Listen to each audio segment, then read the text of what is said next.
Salut tout le monde, très urgent et très grave. Entre le Tchad et le Soudan, guerre froide en téléchargement. Je vous parle aujourd'hui, mardi 28 janvier 2025. Ça chauffe. Un général de l'armée soudanaise menace d'envahir le Tchad. Que si le président tchadien ne quitte pas au pouvoir en 48 heures, que l'armée soudanaise va envahir le Tchad. Vraiment, quand j'ai appris ça, j'ai pleuré. Voici le général en question. Voilà sa photo ici. C'est le général soudanais. Il a fait une déclaration. Voilà.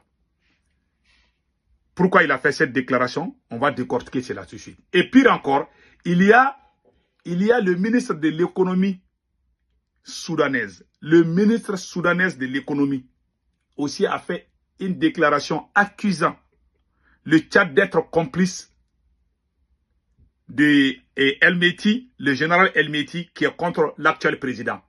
Parce que quand vous regardez ce qui se passe, il y a des accusations. Hein, le Soudan est en train de menacer. Donc moi, le message d'alerte que je lance, c'est un complot contre l'AES. C'est un nouveau complot contre l'AES. Ce conflit-là, ils veulent créer parce que pourquoi tout ça là actuellement? Il y a une semaine, la semaine passée, le maréchal Khalifa Haftar de la Libye a accepté à donner 4 bases militaires aux Russes. 4 bases militaires aux Russes qui vont faire frontière entre le Tchad, le Soudan, et puis ces 4 bases vont ravitailler ces 3 pays. Et il y a des démarches qui avaient été commencées. On avait commencé les démarches pour que le Soudan et le Tchad rejoignent l'AES. Donc, voilà aujourd'hui, on voit un général soudanais qui sort, qui menace le Tchad. Ce n'est pas une bonne nouvelle pour l'AES. Maintenant, moi, le conseil que je donne aux autorités des 3 pays de l'AES, c'est d'envoyer des émissaires et au Soudan et au Tchad. Il faut que l'AES s'implique. Il faut que l'AES joue la diplomatie, la carte sur table. Sinon, ce n'est pas bon. Hein. Ça, ce n'est pas une bonne nouvelle. Moi, vraiment, quand j'ai entendu ça, ça m'a fait mal. Les 2 pays frères ne doivent pas se battre à cette période difficile. Vous savez, ils sont en train de mettre l'Afrique à feu et à sang. Partout, hein, ils sont en train de créer. Après avoir détruit la Libye, ils veulent revenir encore au Sahel. Ils n'ont pas encore fini avec le Sahel. Après le cas de Libye, ils voient maintenant que les pays étaient à genoux. Maintenant, les pays commencent à marcher. C'est comme un enfant qui commence à marcher. Toi, tu vas dire que cet enfant-là ne va plus marcher. Hein. L'enfant a fait 2 ans, 3 ans. L'enfant ne marche pas. À 4e année, l'enfant commence à marcher. Toi, tu deviens jaloux. C'est ça l'histoire entre les Occidentaux et les Africains. Ils pensaient qu'on était déjà fini. Hein. Mais ils voient qu'on a des patriotes présidents qui sont venus au pouvoir à travers l'appui des révolutionnaires. Donc, les révolutionnaires ont travaillé avec les patriotes qui sont venus au pouvoir pour sauver l'Afrique. Maintenant, ils veulent ramener d'autres problèmes encore. Si aujourd'hui, il y a un problème entre le Tchad et le Soudan, ce n'est pas une bonne nouvelle pour l'AESD. Donc, même le général Al-Bourhan était au Mali récemment. Le général Al-Bourhan était au Mali récemment. Donc moi, j'aimerais que le président Assimi Goïta, ou le président capitaine Ibrahim Traoré, ou le président général Tchani se déplace. Peut-être que l'un des 2 présidents de l'AES se déplace pour aller au Tchad et au Soudan, ou bien envoyer même des premiers ministres, ou même je ne sais pas, des ministres des Affaires étrangères. Ou bien peut-être les présidents de l'AES peuvent envoyer les 3 ministres des Affaires étrangères du Mali, du Burkina et du Niger pour aller parler entre les 2 pays frères. Vraiment, moi j'ai peur de la guerre. J'aime pas ces conflits-là. Parce que les 2 là sont de grandes puissances. Hein. Le Tchad est une puissance militaire, le Soudan est une puissance. Si les 2 s'affrontent là, ce n'est pas bon pour nous. Alors que nous, on est en train de travailler à ce que ces 2 pays rejoignent l'AES. Aussi aujourd'hui, au moment où on est en train de faire ça là, il y a d'autres problèmes qui viennent encore. Moi, je ne sais pas ce qui se passe en Afrique. Franchement, je suis très perdu. Maintenant, je vais lire pourquoi le Soudan menace le Tchad. Ils accusent le Tchad d'être complice parce qu'il y a problème entre 2 généraux. Je ne vais pas trop me mêler dans cette affaire, mais je vais juste expliquer. Il y a un problème entre le général Al-Bourhan, voilà. Il y a des généraux qui sont en conflit.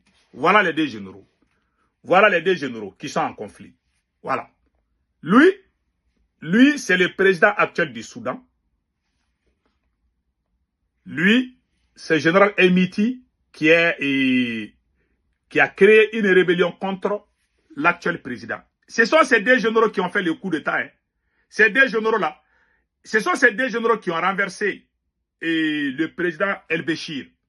Donc, lui, il était le président, l'autre était son adjoint. Il paraît qu'il y a eu des problèmes. Et les deux sont les soutiens de la Russie aussi. Donc, on a tout fait pour qu'il y ait la paix, mais c'est impossible. Maintenant, c'est ce côté-là qui accuse. Pour le président, pour les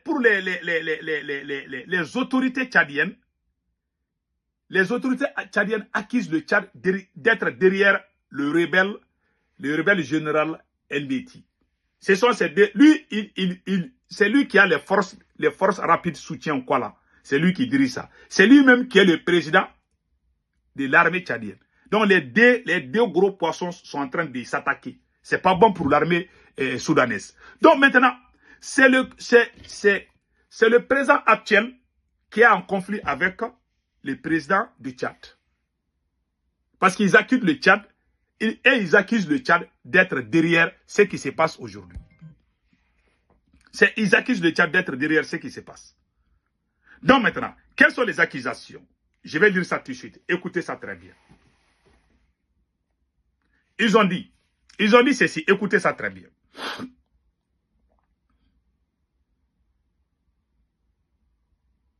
Depuis le début du conflit soudanais, le Tchad a adopté une position de neutralité et a clairement exprimé son refus d'impliquer directement ou indirectement dans cette guerre dévastatrice. Le gouvernement tchadien, sous la direction de son Excellence le Président de la République, a constamment travaillé à préserver la stabilité de notre pays en évitant toute escalade militaire liée à cette crise. Cependant, malgré cette position de neutralité, certains responsables soudanais et leurs alliés semblent ignorer cette réalité et continuent de mener des attaques injustifiées contre notre nation. Récemment, nous avons appris connaissance d'une vidéo dans laquelle un général de l'armée soudanaise, le général Djibril Al-Haroun, voilà, le général qui menace, il s'appelle Djibril Al-Haroun, Al-Haout, s'adresse au président tchadien avec des menaces directes et provocantes. Ce type de comportement ne peut pas être toléré. Une violation flagrante dans le principe de souveraineté et du respect de notre nation. Ces attaques verbales ainsi que ces tentatives d'intimidation sont seulement inacceptables, mais elles révèlent aussi un manque total de respect envers la République du Tchad et son chef d'État. Ce sont les Tchadiens qui sont en train de s'attaquer aux autorités soudanaises. Donc, ils ne sont pas d'accord. Le fait que le général Djibril, voilà, il s'appelle Djibril Aoud, c'est ce général qui a fait une vidéo. Un général de l'armée soudanaise, il dit qu'ils vont aller attaquer le Tchad. Donc, qu'on leur parle, moi je ne fais pas partie prise, qu'on envoie des émissaires. Parce que ces deux pays-là nous intéressent. Ces deux pays-là peuvent rejoindre l'AES. Donc, l'AES doit organiser des pourparlers pour que les deux s'attendent. Parce que voilà l'effet des conflits. C'est-à-dire, les deux généraux ont fait le coup d'État ensemble, avec des civils. C'est-à-dire, ce sont les civils qui sont sortis dans les rues du Soudan pour réclamer le départ de El-Béchir, du président El-Béchir. Les deux généraux ont fait le coup d'État, ils ont renversé le président, mais avec l'appui de la population. Il y avait un premier ministre civil, les militaires ont enlevé le premier ministre soudanais, ils disent qu'eux-mêmes militaires ils vont diriger le pays. Ils ont décidé d'écarter tous les civils. Donc, entre militaires, ils vont diriger. Malheureusement, les deux ne se sont pas attendus. Les deux généraux ne se sont pas attendus. Parce que l'adjoint là, lui aussi voulait être président. Bon, je ne sais pas. Il y a eu des conflits. Je ne sais pas qui a raison. Je ne peux pas juger. En tout cas, il y a eu problème. Un général est allé prendre une partie du territoire soudanais et l'autre est resté président. Et ça chauffe. Les deux armées sont puissantes. Parce qu'il y a les forces rapides, je ne sais pas quoi là. Et c'est une unité très puissante aussi. Donc, il y a la guerre entre les deux camps. Il y a eu trop de destruction dans ces beaux pays. Parce que entre eux militaires, ils voulaient diriger le pays. Ils ne veulent pas que les civils mettent leur bouche dedans. C'est ce qui est arrivé au Soudan. Ils ont dit non, que ce sont les militaires qui sont bons au pouvoir, hein, que ce sont les militaires qui sont bons au pouvoir, qu'entre eux militaires, ils vont diriger. Maintenant, ils ne se sont pas entendus. Moi, je vous ai toujours dit, si jamais les militaires se mettent ensemble et puis trahir les civils, ça va toujours finir par la queue de poisson. Vous avez vu dans quel pays où ce sont les militaires seulement qui dirigent le pays? Ça va mal finir. Il n'y a pas plus traître qu'un militaire. Je vous dis ça. Je vous ai dit, je n'ai rien contre les... Il y a des bons militaires. Il y a des bons militaires. Toute notre révolution... Vous avez vu ce qui s'est passé au Soudan? Les deux généraux là, ils ont chassé les civils. Les gens qui sont sortis dans les rues du Soudan pour réclamer ils les ont tous mis à côté.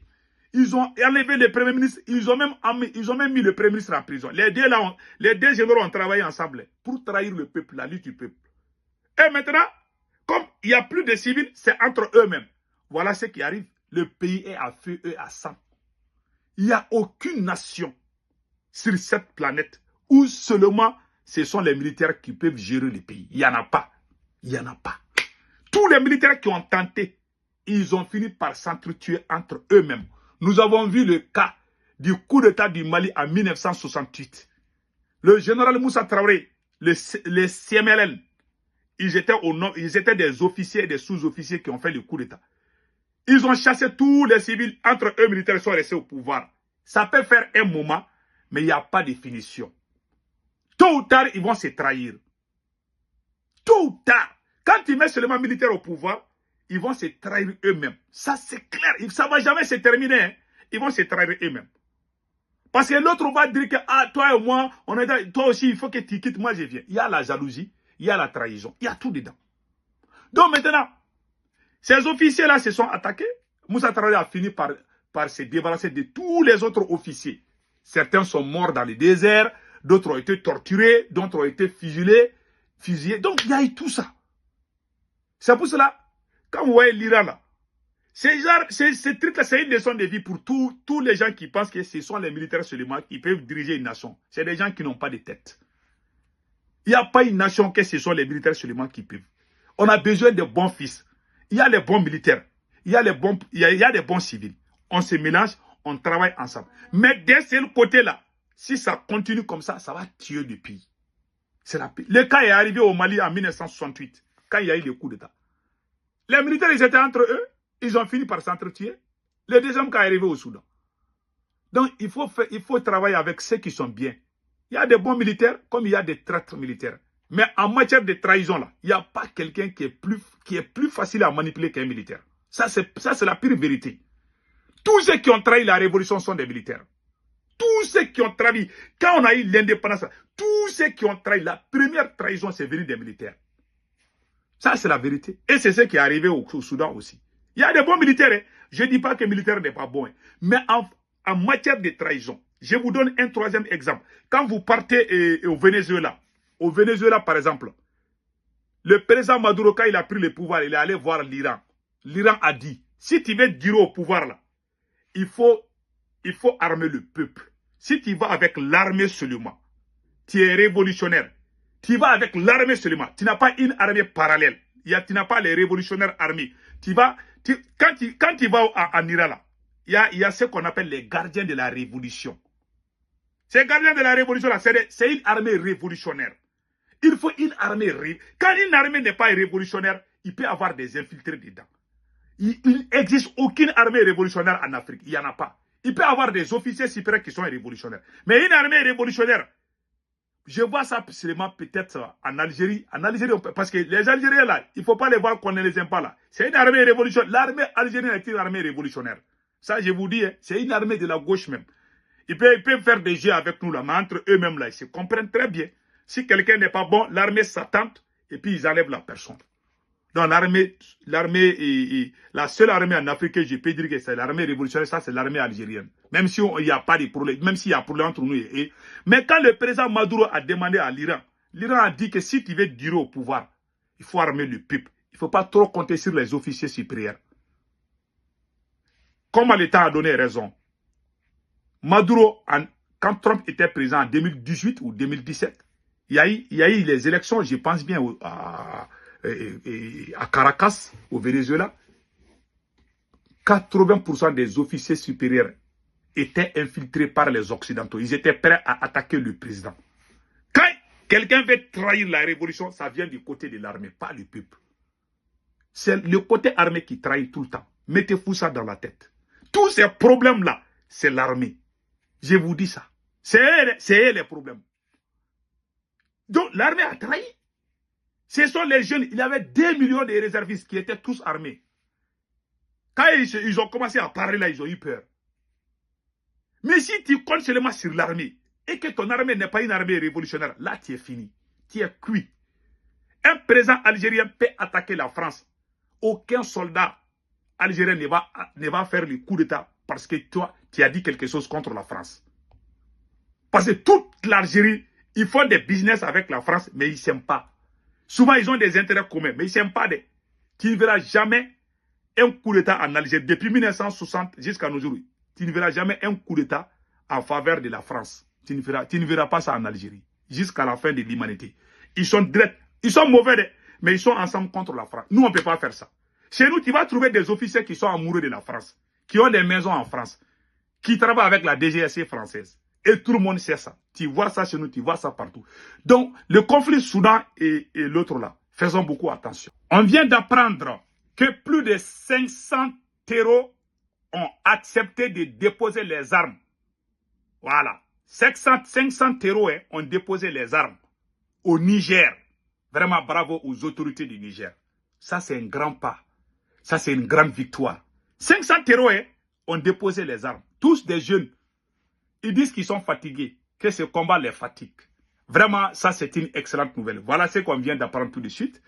Voilà. Donc, a annoncé le général Mohamed Toumba. C'est le général Mohamed Toumba qui a annoncé que plus de 500 terreaux ont accepté de déposer les armes au Niger. On dit bravo aux autorités du Niger. Restons soudés. La victoire est très proche. C'est fini pour la CEDEAO. C'est fini pour les terroristes. C'est fini pour les ennemis de l'AES. Vraiment, je suis très très content de vous annoncer cette bonne nouvelle du côté du Niger. Et restons très soudés.